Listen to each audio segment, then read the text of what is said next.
एक छोटे से गांव में एक युवक रहता था जिसका नाम जीशन था। वह हमेशा अपने गांव के बारे में अलग अलग कहानियां सुनता था, लेकिन एक खास कहानी उसकी रुचि का केंद्र बनी हुई थी।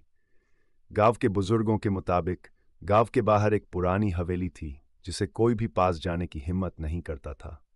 लोग कहते थे कि वह हवेली कभी एक महान परिवार का निवास स्थान थी, लेकिन एक दिन अचानक वहां कुछ अजीब घटनाएं होने लगीं और फिर वह हवेली सुनसान पड़ी रही। जीशन को हमेशा ये जिज्ञासा रहती थी कि आखिर वह कौन सा राज था जो उस हवेली में छुपा था। वह एक दिन दिल में संकल्प लेकर उस हवेली की ओर रवाना हुआ। जब वह वहां पहुंचा तो गांव के लोग डर के साथ उसे वापस जाने की सलाह देते रहे, लेकिन जीशन के मन में एक सवाल था जो उसे चैन नहीं लेने देता था। हवेली के दरवाजे पर पहुंचते ही वो कुछ देर के लिए रुक गया और फिर उसने दरवाजा खोला। अंदर का दृश्य बहुत ही रहस्यमय था। दीवारों पर मिट्टी और पत्थर के निशान थे और एक रहस्यमय चुप थी जो पूरे मकान में फैली हुई थी। जीशन ने मन ही मन खुद को समझाया और आगे बढ़ा। पहले कमरे में दाखिल होते ही उसकी नज़र एक पुरानी किताब पर पड़ी। किताब के पन्ने पीले हो चुके थे और कुछ हिस्से टूट चुके थे, लेकिन एक पन्ने को पढ़ते ही उसकी नज़रें एक पल के लिए ठहर गईं। वह पन्ना एक कहानी पर आधारित था जिसमें एक परिवार की परेशानियों और एक गुप्त खजाने का जिक्र था। वह खजाना कहाँ छुपा था, यह राज इस किताब में लिखा था, लेकिन एक इशारा था जो पूरी तरह से स्पष्ट नहीं था। जीशन ने किताब को अपने साथ लिया और हवेली के बाकी हिस्सों का निरीक्षण करने लगा।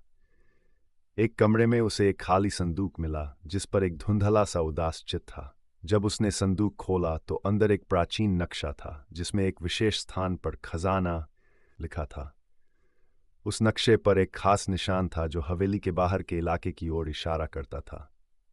जीशन जल्दी से बाहर निकला और नक्शे के मुताबिक वह जगह तलाशने लगा। कुछ घंटों की खोज के बाद वह एक पुराने पेड़ के नीचे पहुंचा जहां एक छोटी सी सुरंग का रास्ता था। उस सुरंग में कदम रखते ही उसकी नज़र एक बड़ी चट्टान पर पड़ी जिस पर कुछ अजीब से निशान थे। उस चट्टान को हल्का सा धक्का देने पर एक गुप्त दरवाजा खुल गया। जीशन ने अंदर कदम रखा और वहां एक प्राचीन खजाना था। खजाने में सोने की वस्तुएं, कीमती गहने और एक पत्र था। पत्र में लिखा था, यह खजाना हमेशा तुम्हारे गांव के लोगों की सुरक्षा के लिए था, लेकिन यह तुम्हारे हाथों में आने से पहले तुम्हें अपने डर को पराजित करना होगा। जीशन ने खजाने को गांव के लोगों में बांट दिया और हवेली का राज सामने आ गया। अब गांव के लोग इस खजाने की सच्चाई जानकर खुश हो गए और जीशन की बहादुरी की सराहना की। उस दिन के बाद जीशन न सिर्फ अपने गांव का हीरो बन गया, बल्कि उसने एक महत्वपूर्ण सबक भी सीखा कि डर को पराजित करके ही बड़ी सफलताएं प्राप्त की जा सकती हैं।